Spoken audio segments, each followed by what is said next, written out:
सबसे पहले भगवान भोलेनाथ के चरणों में प्रणाम करती हूँ, मेरा प्रणाम स्वीकार हो।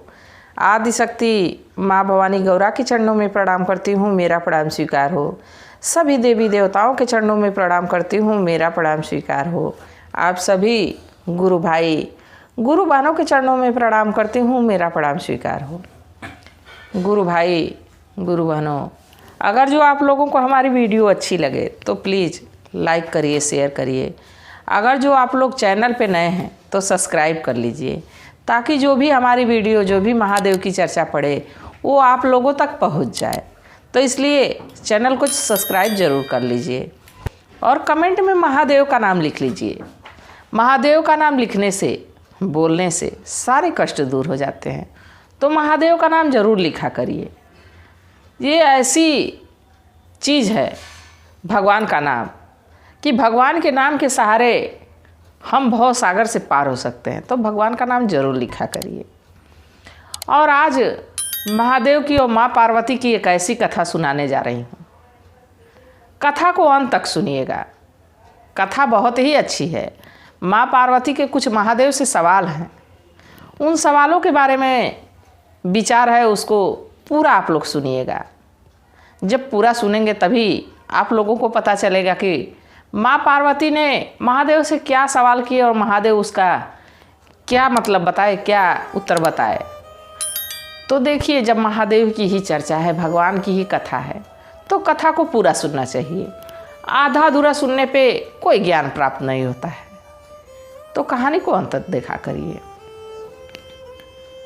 देखिए गुरु भाई गुरु बहनों, एक बार महादेव और माँ पार्वती कैलाश पर्वत पे बैठे हुए थे। तो वो लोग तो अपने धर्म के कार्य में लगे रहते हैं, जैसे हम लोग अपने गृहस्थी के कार्य में लगे रहते हैं। तो महादेव और माँ पार्वती, वो तो जगत जननी, वो तो जगत पिता हैं। उन लोगों का कार्य इस सृष्टि पे जो चल रहा है, ये धरती पे जो चल रहा है, वही तो उनका देखना, वही उनका कार्य है। उनकी गृहस्थी हम लोग हैं। हम लोगों को किस समय क्या चाहिए, किस समय क्या चाहिए, भगवान अपनी ड्यूटी पे लगे रहते हैं। सब कहता है भगवान तो हमसे ज़्यादा ड्यूटी करते हैं। हम तो सो भी जाते हैं, पर भगवान हमारे लिए जगते रहते हैं। तो एक बार माँ पार्वती और भगवान भोलेनाथ कैलाश पर्वत में बैठे थे। अपने धर्म के कार्य में दोनों व्यस्त थे। बाकी माँ पार्वती का मन इस पृथ्वी पे क्या हो रहा है, इसको देख के बड़ा बेचैन होने लगता था। तो एक दिन महादेव से पूछी कि अच्छा भगवान, हम आपसे कुछ सवाल करना चाहते हैं, हमारे 3 प्रश्नों का आप उत्तर दे दीजिए। तो महादेव कहे कि देवी, आपके प्रश्न तो विचित्र रहते हैं। ठीक है, आप पहले बताइए तो ज़रूर हम कोशिश करेंगे कि आपके प्रश्नों के उत्तर आपको संतुष्ट कर सकूं, बता सकूं। तो माँ पार्वती भगवान भोलेनाथ से पूछी कि संसार में सबसे बड़ा नीच कौन है। इस संसार में सबसे बड़ा नीच कौन है, पहला सवाल उनका था। और दूसरा सवाल था, इस संसार में सबसे बड़ा कठिन काम क्या है। और तीसरा सवाल, अपनी बेटी किस घर में दें कि हमारी बेटी सुखी रहे। अब यही तीनों प्रश्न माँ भगवान से की। माँ जगत जननी गौरा भगवान भोलेनाथ से यही प्रश्न तीनों की कि ये बताइए कि इस संसार में सबसे बड़ा नीच व्यक्ति कौन है। तो भगवान भोलेनाथ कहे कि देखिए, इस प्रश्न का उत्तर तो बहुत सा है, पर सबसे सर्वश्रेष्ठ उत्तर यही है कि इस पृथ्वी पे सबसे बड़ा नीच व्यक्ति वही है जो अपने परिवार को छोड़ के चला जाता है, अपने बीवी बच्चों को छोड़ के चला जाता है। जब 7 फेरे लिया, अपनी पत्नी से वादा किया कि पूरी ज़िंदगी साथ निभाएंगे, बीच में ऐसी कौन सी समस्या आन पड़ी कि अपने बीवी बच्चों को छोड़ के चला गया। अपनी अर्धांगिनी को वादा निभाने से मुकर गया। इस समय में तलाक एक ऐसा शब्द है जिसका किसी वेद पुराण में जिक्र नहीं है तलाक का। बाकी लोग कहते हैं कि तलाक ले लिया, तलाक चाहता हूँ, तलाक चाहिए। ऐसा वर्ड मनुष्य के मुखारबिंद पे आ गया है कि ऐसे ऐसे शब्द बोलते रहते हैं। तो सबसे बड़ा नीच व्यक्ति यही होता है कि जो अपने परिवार को, अपने बीवी बच्चों को छोड़ के चला जाए। उसके लिए तो मौत की सज़ा भी कम पड़ेगी। उसके लिए अगर जो उसको मौत मिल जाए, मौत की सज़ा भी कम है। इसलिए कम है कि अपने पत्नी को धर्म संकट में डाल के चला गया, अपने बच्चों को उनका खर्च नहीं उठाया, अपने बच्चों का साथ नहीं दिया। जहाँ उनको गाइडेंस चाहिए वहाँ उनका गाइडेंस नहीं था। माँ बेचारी अकेले अपने परिवार को, अपने बच्चों को लेकर कैसे चला पाएगी, इस बात को कभी सोच नहीं पाया। इसलिए हे देवी, सबसे बड़ा नीच यही मनुष्य होता है, यही व्यक्ति होता है कि जो अपने परिवार से अलग हो जाए, अपने परिवार को छोड़ दे। ये सबसे बड़ा नीच होता है। और दूसरा प्रश्न माँ का कि सबसे बड़ा कठिन कार्य क्या है? तो महादेव कहे कि हे देवी, सबसे कठिन कार्य अपने आप को प्रसन्न रखना, खुश रखना। दूसरा प्रश्न आपका है कि अपने आप को सुखी रखना। अगर जो दूसरे प्रश्न का उत्तर है कि अपने आप को सबसे सुखी रखना, ये कठिन कार्य है। दुख तो आते रहते हैं, जैसे सुख है वैसे ही दुख भी है। दोनों एक साथ चलने वाली चीज़ है। और दुख किस पे नहीं पड़ा, इस बात को भगवान पृथ्वी पे आके खुद पे, उनके पे विपत्ति आई और ये दिखाए कि हम भगवान होते हुए भी, हम धर्माधिकारी होते भी, बाकी फिर भी हमारे पे दुख आया, संकट आए। जैसे प्रभु राम, उनको अयोध्या छोड़ के 14 साल वनवास जाना पड़ा। माँ जगत जननी सीता को रावण लेके चला गया, ये दुख सहना पड़ा। लक्ष्मण जी को जब बाण लगा, मूर्छित हो गए, वो दुख भगवान को सहना पड़ा।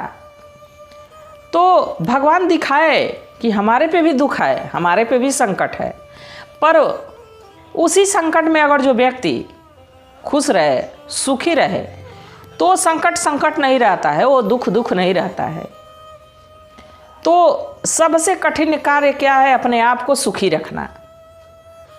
जैसे देखिए भगवान कृष्ण जैसा दुख उनके आने से पहले ही उनके 6-7 भाइयों को मार दिया गया। इससे बड़ा दुख कहाँ होगा? अगर जो भगवान जितना दुख हम लोग को पड़ जाए तो हम लोग तो त्राही त्राही करने लगेंगे। हम लोगों पे छोटा सा संकट आ जाता है तो हम लोग भगवान को कोसने लगते हैं, भगवान ये कर दिए, भगवान वो कर दिए। अरे ये तो हमारे कर्मों का फल है, जो हम अपने जीवन में कर रहे हैं उसी कर्मों का तो फल है। तो देखिए गुरु भाई गुरु बहनों, भगवान भोलेनाथ माँ पार्वती को यही समझाए कि आपके दूसरे प्रश्न का यही उत्तर है कि मनुष्य अगर जो खुश रहता है, सुखी रहता है, ये बहुत कठिन कार्य है। अपने आप को सुखी दिखाना बहुत कठिन कार्य है। अगर जो हम दुखी हैं और कोई देखता है कि हम दुखी हैं तो ये भी बहुत गलत बात है। अगर जो हम सुखी हैं तो किसी को अपना सुख जब बताए नहीं, क्योंकि सुख किसी को रास नहीं आता है। वो कब संकट में बदल जाए ये भी हमको पता नहीं है। तो इसलिए दुख आए तो भी ना किसी से रोएं, और सुख आए तो भी इस प्रकार उसको रखें अपने जीवन में कि जैसे दुख था वैसे भी, दुख था तो बड़े परेशान थे, तो सुख आ गए तो क्यों इतना उतावला। सुख में भी सेम जैसे गाड़ी चल रही थी वैसे ही चलने दीजिए। तेज चलाएंगे तो फिर संकट आते देर नहीं लगेगी। तो अब तीसरा प्रश्न आया तीसरा प्रश्न में माँ पूछती है कि अपनी बेटी किस घर में ब्याही जाए कि बेटी सुखी रहेगी। महादेव कहे कि आपका ये तीसरा प्रश्न इस समय में पृथ्वी पे सबसे बड़ा प्रश्न बन गया है कि अपनी बेटी किस घर में ब्याही जाए। सारे लोग जब वर खोजने जाते हैं तो सब यही पूछते हैं, लड़का नौकरी कर रहा है, लड़के के पास प्रॉपर्टी है, धन दौलत है, सभी लोग यही पूछते हैं और उसके बदले में कुछ भी देने को तैयार हैं, दहेज में कुछ भी देने को तैयार हैं। तो ये तो व्यापार हो गया। हम गए व्यापारी से पूछे कि आपका सौदा क्या वो नौकरी कर रहा है, आपके पास कितनी प्रॉपर्टी है और उसके बदले में हम गाड़ी देंगे, कैश देंगे, पैसा देंगे। तो ये व्यापार हो गया। आपका सौदा पसंद, हमने पैसा दिया।